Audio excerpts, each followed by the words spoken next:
more often than not, you have all the KPIs, you have the funnelization on your acquisition front, right? With seller leads, but people just are not tracking Dispo KPIs on that side. So what I'll do is I'll share with y'all.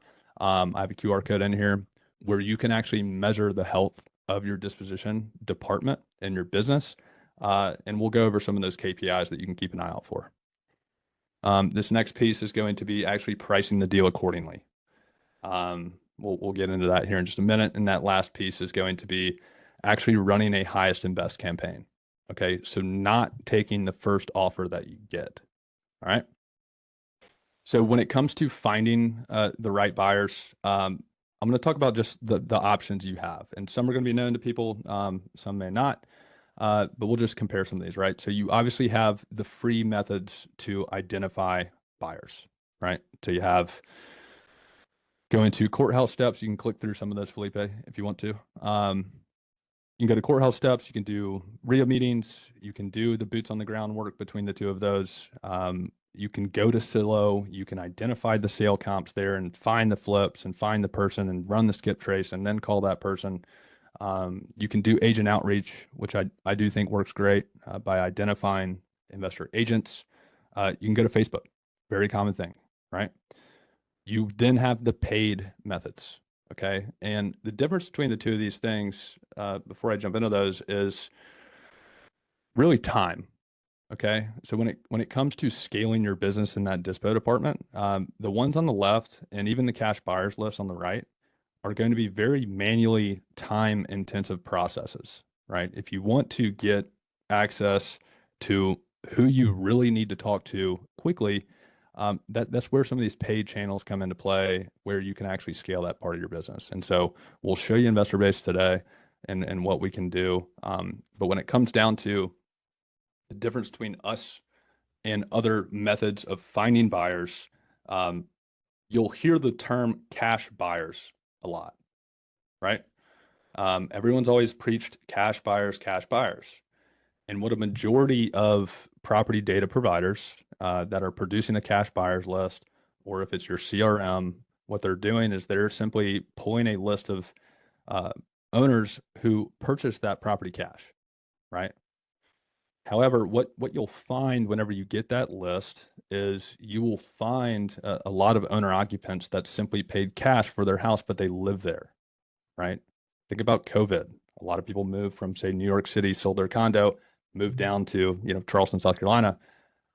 They sold it for 3 million and bought a cash house here. That they're not actually an investor. The flip side of that coin that is important for everyone here to know is when you do a fix and flip transaction and you get hard money lending on that house, or even private money, and it's a recorded note, that is a financing transaction. Okay. So that is not going to populate on a majority of cash buyers lists. So when you think about, hey, who are the buyers that I need to be contacting to sell this deal to? I want to be contacting a lot of the flippers, but ask yourself what percentage of flippers are using hard money or some sort of recorded debt on their deals? We would say probably 80 to 90% of guys are not or are using hard money, right? And so we realized that we were not touching those people. So when it comes to investor base, we are identifying people who actually did a flip or bought a rental regardless of their debt or equity structure, right? So regardless if they paid cash or if they used hard money, we're identifying people who did real deals, all right? So the next piece is going to be the actual conversation that you're having. Okay, so if anybody wants to grab our cold call SOP, right? And this is for everyone here. If you are just getting started, then you will be cold calling, or you should be cold calling, right? You might not have the tech stack of some of these guys who are doing 10, 20, 30 deals a month.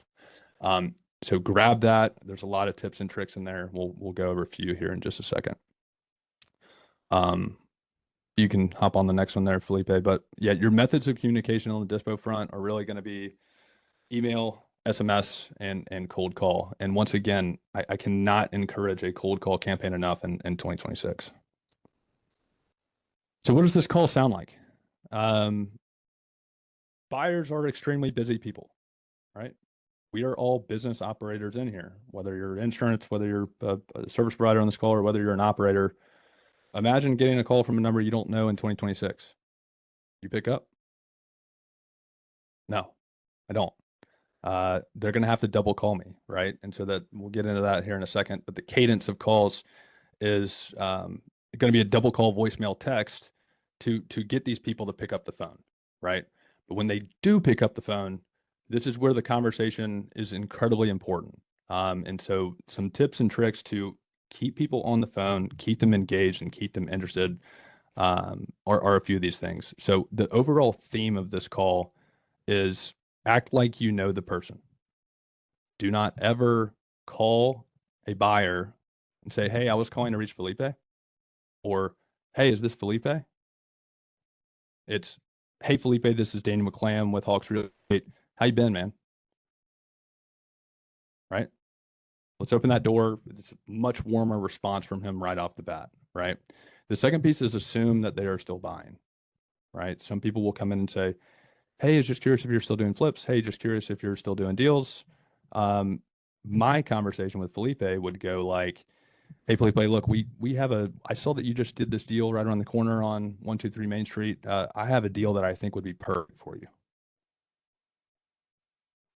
It's right over here on, you know, 16 Hardin Street. It's about a 1,200 square foot house. We're just going for 90 grand right now. We are quick and to the point. What this does is it's a no BS mentality. These buyers are busy. They're rapid fire. Okay. Now, I'm not saying do not build a relationship with this person, but right off the bat, if you want to have some traction quickly, I would recommend those things, just being quick and to the point with some of these guys. All right. So some just tactic pieces is always reference a deal that they did. Okay. So reference a deal if you have a verified transaction that they did, whether it's a flip or buy and hold. Obviously, you can do that in investor base, but always reference the deal that they did. It's definitely going to warm up that call. Reference that they're one of the first people that you sent the deal to. Okay. This is a sales process, and we are essentially trying to drive urgency. We are trying to get this person to drop what they're doing and underwrite this deal immediately. Right. No buyer wants to be the 500th person you've called. No buyer wants to know that it's been blasted to your list and you have 3 days of due diligence left, right? No buyer wants to see that it's on MLS, right? So make it feel like a special opportunity. And that's where you'll really get to drive some interest and some engagement for that deal.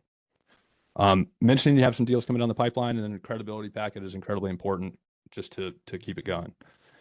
So you can click into this. This is a expert user webinar we did yesterday with Tony Mott, and we were calling buyers out of investor base. We talked to 3 guys, and all 3 guys wanted to come walk the property the next day. So 100%. But Roberto, it's Tony with Prime Partner. How you doing? yeah, I'll say this before you play it, Felipe.